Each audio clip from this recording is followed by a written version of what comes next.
À mes côtés, aujourd'hui, je reçois Jean-Jacques Gazot, président du district de football de Vendée. Bonjour Jean-Jacques. Bonjour. Et merci beaucoup d'être avec nous sur ce plateau en amont de ce week-end bien chargé qui attend le football vendéen.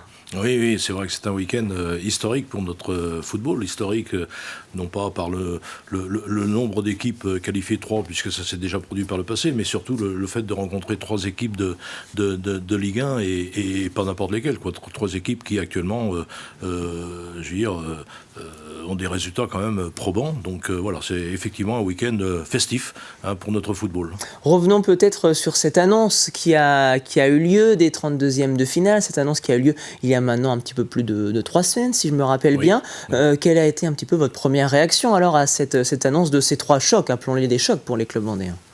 Ma première réaction, ça a été effectivement beaucoup de plaisir. Je me suis dit, c'est une belle récompense qu'on offre ici à nos spectateurs vendéens, à nos clubs qui ont réussi à atteindre ces 32e. Donc voilà, ça a été ma première réaction, joie. Et puis ma deuxième réaction après, dire maintenant, qu'est-ce qui va se passer, quoi? Où est-ce qu'on va jouer? Comment les clubs vont s'organiser? Comment on va pouvoir faire profiter l'ensemble de nos supporters de ces matchs-là? Enfin voilà, quoi.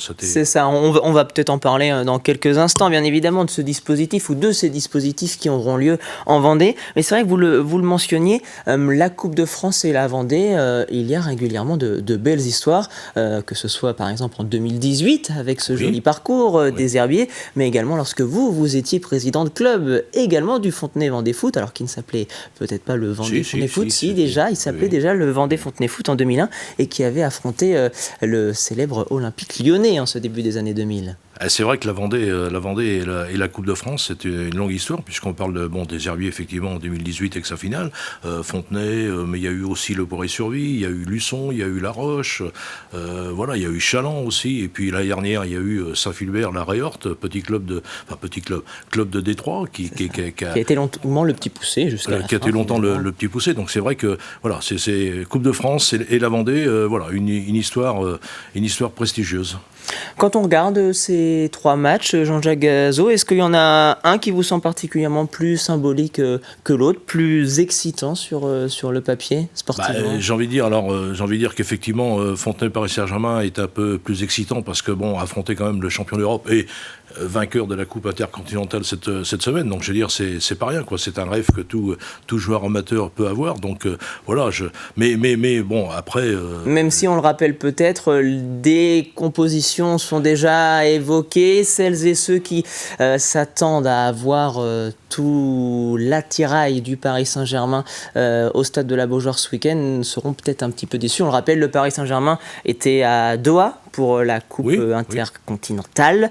Donc peut-être certains joueurs seront laissés au repos ce week-end, mais tout de même, le Paris Saint-Germain reste, comme vous le disiez, l'équipe phare de notre championnat. Oui, même si effectivement le coach va laisser un certain nombre de cadres sans doute au repos, mais je veux dire, le Paris Saint-Germain ne peut pas se permettre de faire l'impasse sur la Coupe de France. Donc de toute façon, même si certains de ces cadres sont au repos, ils ont un tel potentiel de joueurs que de toute façon, on va retrouver des internationaux sur le terrain. Donc non, de ce côté-là, il n'y a pas de souci. Le Paris Saint-Germain ne peut pas se permettre de faire l'impasse sur la Coupe de France.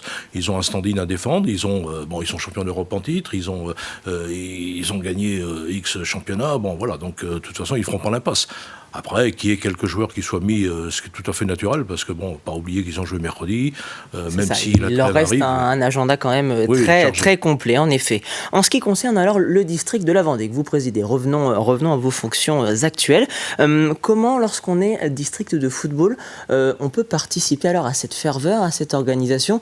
Qu'est-ce qui a peut-être déjà été par le passé organisé? Là, je me tourne vers plutôt l'épopée des Herbiers et également actuellement. Qu'est-ce qui est organisé du côté du district? Ces moments de Coupe de France, d'abord, c'est un moment qui appartient tout d'abord au club.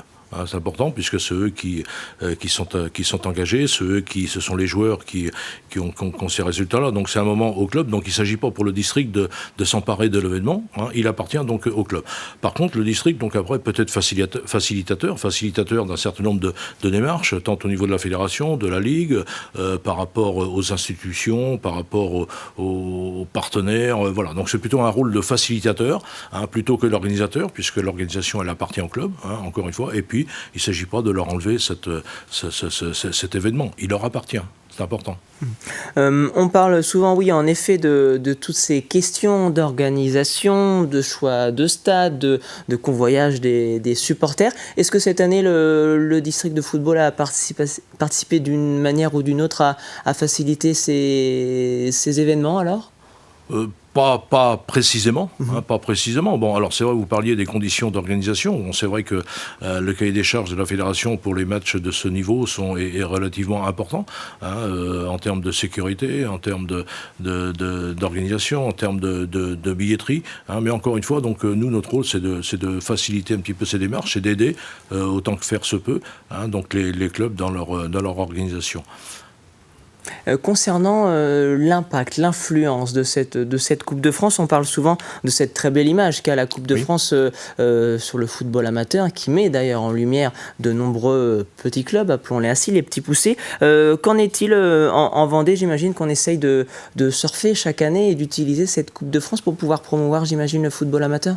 Tout à fait. Je pense que ce type d'événement va de toute façon avoir un impact sur nos effectifs, notamment au niveau des jeunes. Bon, actuellement, on assiste effectivement à un tassement peut-être au niveau des effectifs, et ce type d'événement, effectivement, permet de créer une dynamique, peut-être aussi une dynamique alors chez les pratiquants, une dynamique aussi sur les supporters, un certain nombre de gens qui n'ont pas l'habitude d'aller au stade et qui là vont se retrouver effectivement dans un aspect un petit peu plus convivial autour du stade. Donc oui, ça a forcément une dynamique positive sur le développement du football sur notre territoire, quoi. Un football en Vendée dont tous les amoureux espèrent voir dans les prochaines années un club au plus haut niveau. C'est vrai qu'actuellement, nos représentants les plus élevés sont la Roche et les Herbiers, justement, en National 2. C'est quelque chose aussi qui peut contribuer à cet amour du football en Vendée, de voir ces clubs-là peut-être atteindre des niveaux encore plus importants. Oui, ben là on a affaire à des clubs qui sont relativement bien structurés, donc après, bon, les résultats seront ce qu'ils sont, mais j'ai envie de dire, c'est le terrain qui va guider effectivement et qui va déterminer le leadership de notre football sur notre territoire. Les choses ne peuvent pas se faire de façon comment dire, non naturelle, quoi. Le football est avant tout une compétition, donc ça se joue sur les terrains. Voilà, donc après, je pense qu'à partir du moment où un club va, de par ses résultats, peut-être gravir les échelons, il deviendra naturellement donc le leadership sur notre département. Mais il faut que les choses se fassent naturellement. Eh bien, merci beaucoup, Jean-Jacques Gazot, d'avoir été avec nous sur le plateau de la matinale de TV Vendée. Qu'est-ce que vous avez prévu ce week-end côté football alors ? La journée va commencer par un déplacement à Fontenay-le-Comte ce soir, puisqu'il y a une opération qui est faite par la Fédération française de football au magasin Intersport à Fontenay-le-Comte autour du match Fontenay-Paris Saint-Germain. Dans la foulée, donc, déplacement aux Herbiers. Et puis demain, bien sûr, déplacement à Nantes. Et puis on va voir pour dimanche pour un éventuel déplacement à Rennes. Donc un week-end chargé. Eh bien, bon courage pour ce marathon footballistique. Merci encore, Jean-Jacques Gazot, d'avoir été avec nous sur ce plateau, président du district de football de la Vendée.